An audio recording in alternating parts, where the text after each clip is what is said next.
क्या Kashmir files tax free करो, और पीछे से दो जने कह रहे थे दारू की दुकानें बंद करो। अब इनको भी नहीं पता आज नारे किस चीज के लगाने। ऊपर से आया तो था ऊपर से आया तो था, तो दो जने कह रहे थे दारू की दुकान बंद करो, आगे वाले कह रहे थे कश्मीर फाइल्स टैक्स फ्री करो। फिर दूसरे वाले ने कहा बे आज कश्मीर वाला नारा लगाना है। किस लिए आए हो? तो वो यूं देखता है किस लिए। कश्मीर फाइल्स टैक्स फ्री करो। अरे यूट्यूब पे डाल दो, फ्री हो जाएगी। टैक्स फ्री क्यों करा रहे हो? इतना ही तुमको शौक है, विवेक अग्निहोत्री को बोलो यूट्यूब पे डाल देगा, सारी पिक्चर फ्री है, सारे जने देख लेंगे एक ही दिन के अंदर। टैक्स फ्री की क्या जरूरत है? यूट्यूब पे क्यों नहीं डाल? कल एक मैंने अखबार में पढ़ा, हरियाणा के अंदर एक भारतीय जनता पार्टी का ही एक एमएलए था, उसने कहा आज मैं पार्क के अंदर इसकी फ्री स्क्रीनिंग करूंगा। तुरंत विवेक अग्निहोत्री का ट्वीट आया खट्टर साहब के, खट्टर साहब देखो ये फ्री में कर रहा है, इसको बोलो टिकट लेके करेगा। भाई साहब कश्मीरी पंडितों के नाम पे कुछ लोग करोड़ों रुपए कमा रहे हैं, और तुम लोगों को पोस्टर लगाने का काम दे दिया। आंखें खोलो। चुनाव होने ही नहीं चाहिए। चुनाव गंदी बात है इनके साथ, चुनाव गलत बात है इनके साथ। एमसीडी के अंदर 15 साल इन्होंने जम के लूटने के सारे दुनिया के रिकॉर्ड तोड़ दिए। गिनीज बुक वालों की मीटिंग चल रही है कि भारतीय जनता पार्टी का, कि हम आज शाम को 5 बजे 9 मार्च को शाम को 5 बजे आज चुनाव की डेट्स की घोषणा की जाएगी। 4 तारीख को प्रधानमंत्री के दफ्तर से फोन जाता है, चिट्ठी जाती है चुनाव कमिश्नर को, चुनाव रद्द करो। पूरी दुनिया के अंदर आज तक ऐसा नहीं होगा कि प्रधानमंत्री सीधे चुनाव कमिश्नर को फोन करके और चिट्ठी लिख के कहते हैं कि चुनाव रद्द करो। पूरी सारी भारतीय जनता पार्टी देश में एक पिक्चर के पोस्टर लगा रही है। इसलिए राजनीति करने आए थे? पिक्चरों के पोस्टर। अपने बच्चों को क्या जवाब दोगे? घर जाके बच्चे पूछेंगे पापा क्या काम करते हो? पिक्चरों के पोस्टर लगाता हूं। केंद्र सरकार चलाने के बाद अगर किसी देश के प्रधानमंत्री को विवेक अग्निहोत्री के चरणों में शरण लेनी पड़े, तो इसका मतलब उस प्रधानमंत्री ने 8 साल में कोई काम नहीं किया। बड़े आदर के साथ शहीदों को श्रद्धांजलि दी। भगत सिंह जी, सुखदेव, राजगुरु, उन लोगों को कल के दिन फांसी दी गई थी। उन्होंने देश को आज़ाद कराने के लिए सबसे बड़ी शहादत दी। अध्यक्ष महोदय, मुझे बेहद खुशी है कि वैसे तो हम सब लोग सभी शहीदों को नमन करते हैं, सभी स्वतंत्रता सेनानियों का आदर करते हैं, लेकिन उन सभी स्वतंत्रता सेनानियों में एक तरह से 2 चमकते सितारे हैं, बाबा साहब अम्बेडकर और भगत सिंह। दिल्ली सरकार ने ये निर्णय लिया है कि बाबा साहब अम्बेडकर और भगत सिंह जी की तस्वीरें सभी दिल्ली सरकार के दफ्तरों में लगाई जाएंगी। कुछ दिन पहले पंजाब सरकार ने भी ये निर्णय लिया है कि पंजाब सरकार के भी सभी दफ्तरों में भगत सिंह और बाबा साहब अम्बेडकर की तस्वीरें लगाई जाएंगी। जब से ये ऐलान किया गया है, मैं तो सोच रहा था कि हमारे विपक्ष के साथी इसके ऊपर हमें बधाई देंगे, तारीफ करेंगे कि बहुत अच्छा निर्णय लिया गया। शुक्रिया।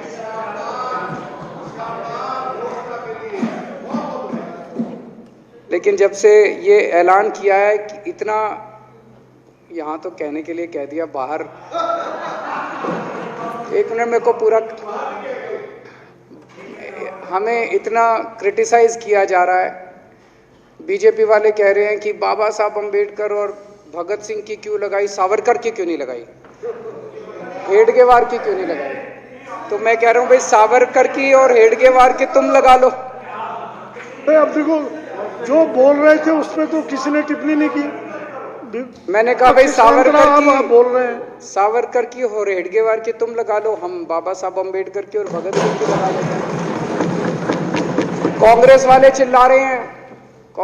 चिल्ला रहे हैं इंदिरा गांधी की क्यों नहीं लगाई, राजीव गांधी की क्यों नहीं लगाई, सोनिया गांधी की क्यों नहीं लगाई, तो हम कह रहे हैं भाई इंदिरा गांधी की तुम लगा लो, हम तो बाबा साहब अम्बेडकर की और भगत सिंह की लगाएंगे। अध्यक्ष महोदय, मेरे को पता नहीं था ये लोग बाबा साहब अम्बेडकर, ये बाबा साहब अम्बेडकर और भगत सिंह से ऐसी नफरत क्यों करते हैं सारे प्रतिपक्ष के लोग।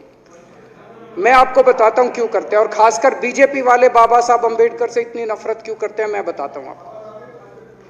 बाबा साहब अम्बेडकर ने संविधान बनाया,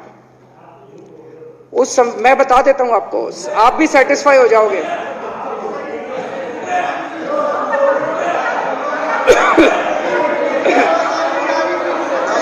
सुन के चले जाना, सुन के चले जाना। बाबा साहब का नाम आपने काट दिया। बाबा साहब का नाम सुनते ही वॉकआउट कर गए।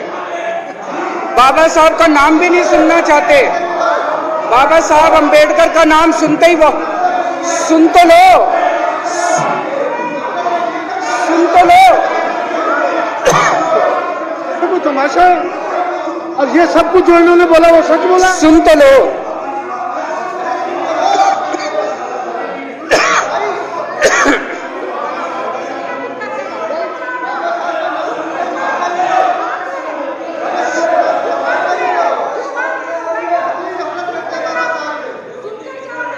बाबा साहब अम्बेडकर ने, सदस्यों से प्रार्थना कर रहा हूं, अध्यक्ष महोदय, बाबा साहब अम्बेडकर ने, मुख्यमंत्री जी बोल रहे हैं, डिस्टर्ब ना करें प्लीज।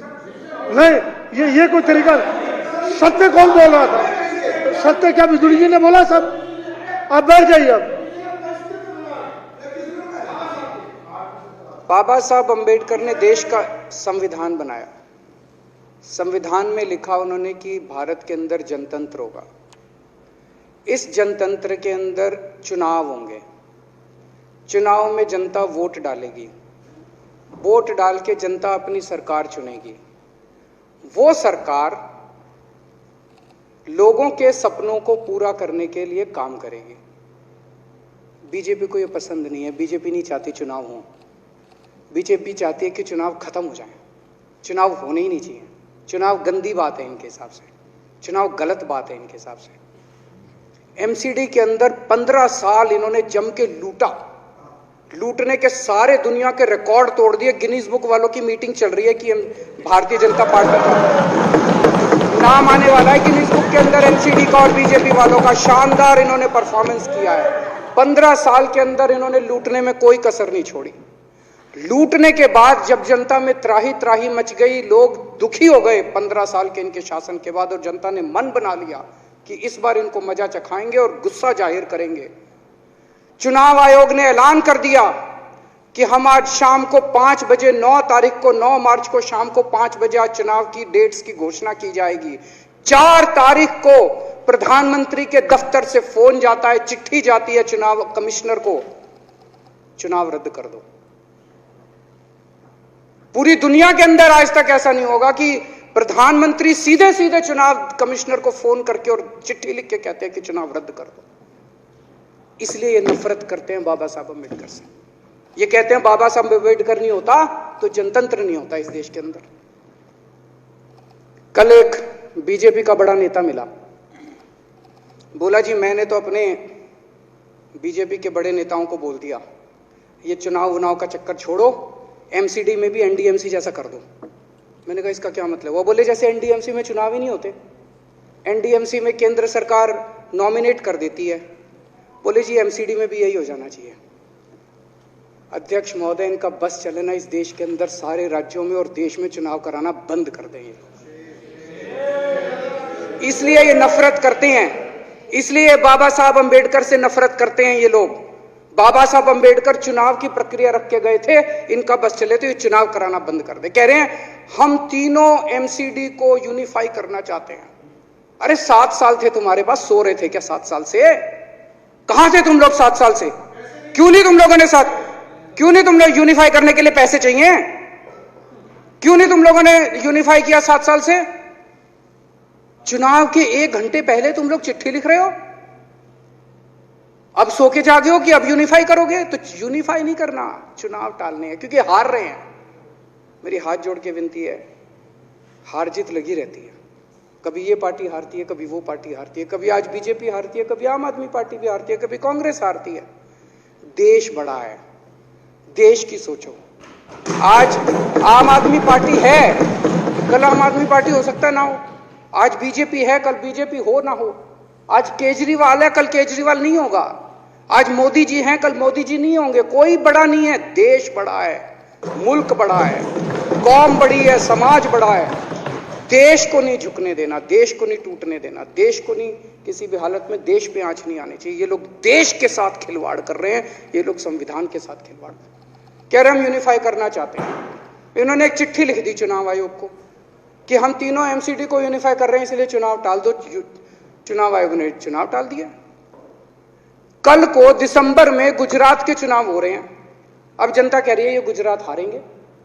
अब अगर ये गुजरात हारेंगे तो ये 10 दिन पहले चिट्ठी लिख देंगे चुनाव आयोग को कि भाई हम गुजरात को और महाराष्ट्र को एक कर रहे हैं, इसलिए गुजरात के चुनाव टाल दो। गुजरात के चुनाव टल जाएंगे। अगली बार ये लोकसभा हारेंगे, चिट्ठी लिख देंगे जी ये पार्लियामेंट्री फॉर्म ऑफ सिस्टम बड़ा खराब है, हम प्रेसिडेंशियल फॉर्म ऑफ सिस्टम ला रहे हैं, संविधान बदल रहे हैं, चुनाव टाल दो। चुनाव टल जाएंगे। ये क्या मजाक बना रखा है इन्होंने, नौटंकी कर रखी है इन्होंने। भारत जनतंत्र है, देश ये बर्दाश्त नहीं करने वाला जो इन्होंने नौटंकी कर रखी है। कहते हैं हम दुनिया की सबसे बड़ी पार्टी हैं, हम तो जी दुनिया की सबसे छोटी पार्टी हैं। फिर भी डर गए तुम लोग।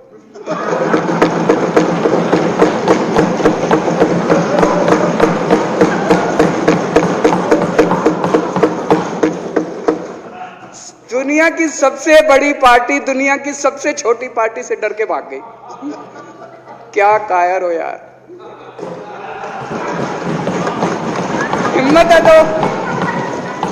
हिम्मत है तो चुनाव लड़के दिखाओ बीजेपी वालों, मान जाएंगे तुम।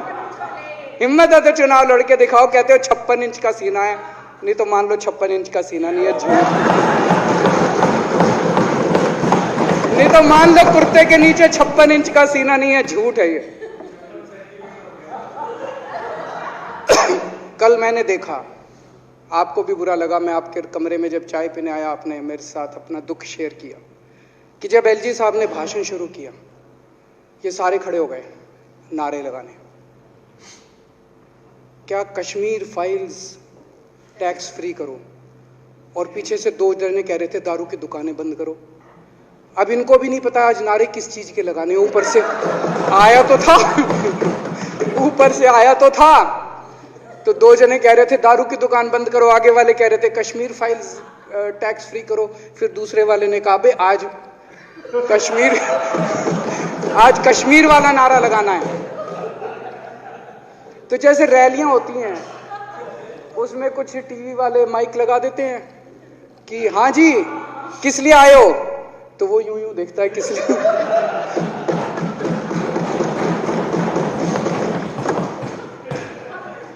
क्या हाल बना दिया इनका। इसलिए थोड़ी राजनीति में आए थे, इसलिए थोड़ी राजनीति में आए थे। एक पिक्चर आई थी बंटी और बबली, उस पिक्चर में एक सीन था, कुछ लोग एक नेता के घर के सामने जाते हैं, हमारी मांगे पूरी करो, हमारी मांगे पूरी करो। नेता बाहर आता है, कहता है क्या मांगे हैं, तो सारे एक दूसरे की तरफ, इनको पता ही नहीं क्या मांगे। आज सारे देश की सारी भारतीय जनता पार्टी एक पिक्चर के पोस्टर लगा रही है गली गली में जाके। पूरी सारी भारतीय जनता पार्टी देश में एक पिक्चर के पोस्टर लगा रही है।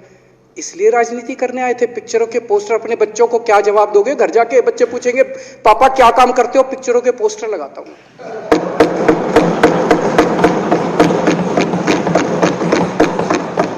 8 साल केंद्र सरकार चलाने के बाद अगर किसी देश के प्रधानमंत्री को विवेक अग्निहोत्री के चरणों में शरण लेनी पड़े तो इसका मतलब उस प्रधानमंत्री ने 8 साल में कोई काम नहीं किया।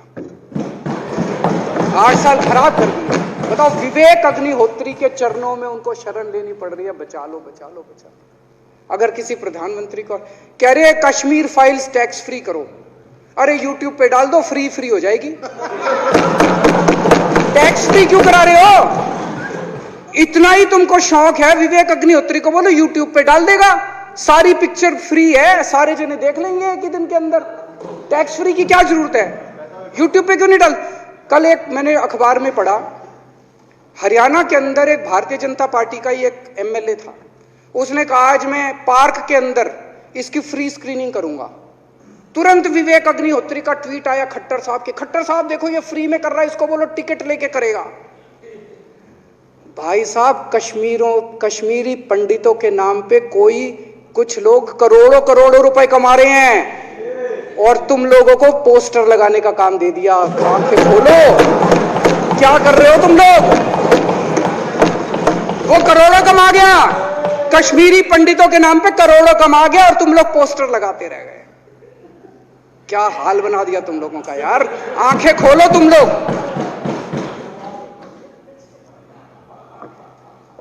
भेड़ बकरियों की तरह हाँक रखा है पूरे बीजेपी वालों को, भेड़ बकरियों की तरह हाँक रहे हैं।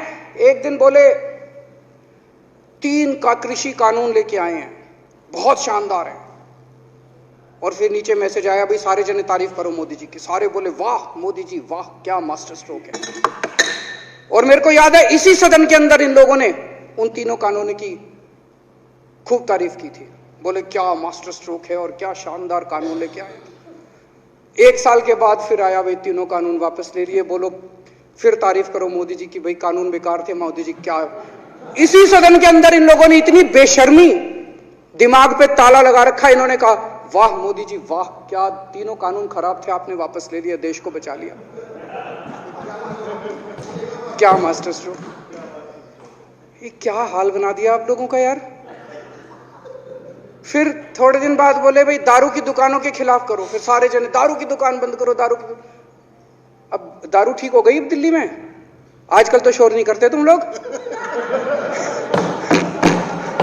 अब कश्मीर फाइल आ गई, पहले कृषि कानून, रोज काम दे रखा है तुमको, कुछ ना कुछ ऊपर से आ जाता है, काम दे रखा है। अब दारू की दुकानें।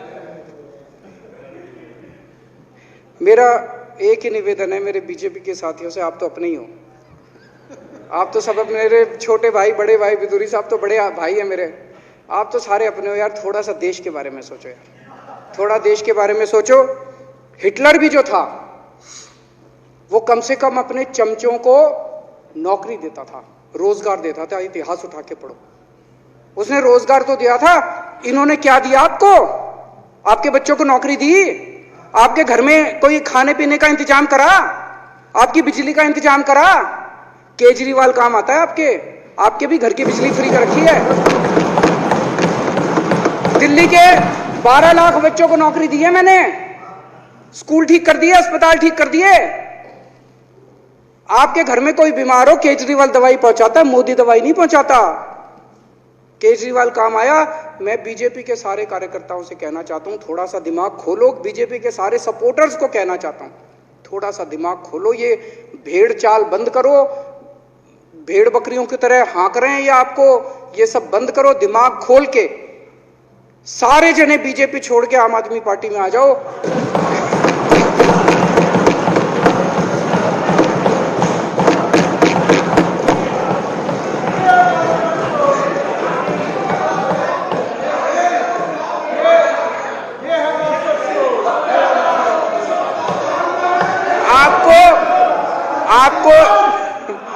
आपको इज्जत मिलेगी, सम्मान मिलेगा, आपसे कतई झूठे नारे नहीं लगवाएंगे। राष्ट्र निर्माण में आपको साथ लेंगे हम, राष्ट्र निर्माण करेंगे आपके साथ मिलकर। ये पोस्टर भी नहीं लगवाएंगे झूठी फिल्मों के। और जो भी करना हो, कम से कम यार ये पिक्चर का प्रमोशन करना तो बंद करो। ये गंदे लगते हो तुम लोग, अच्छी शोभा नहीं देता आप लोगों को यार। आप अच्छे आदमी हो, कुछ करने आए थे राजनीति में, कहां पिक्चर के पोस्टर और प्रमोशन करने में लगा दिया। कल एलजी साहब की स्पीच पूरे देश ने सुनी। एलजी साहब को एक तरह से केंद्र सरकार का नुमाइंदा माना जाता है। एलजी साहब ने भी हमारी सरकार की कितनी तारीफ करी। 50% जीडीपी 5 साल के अंदर बढ़ गया, भारत में आज तक कभी किसी राज्य का नहीं बढ़ा। इतने शानदार काम दिल्ली सरकार ने किए हैं कि केंद्र सरकार द्वारा नियुक्त एलजी साहब ने भी दूसरी सरकार की, आम आदमी पार्टी की सरकार की भूरी भूरी शब्दों में तारीफ की। मैं एलजी साहब का बहुत बहुत शुक्रिया अदा करना चाहता हूं और इस धन्यवाद प्रस्ताव का समर्थन करता हूं।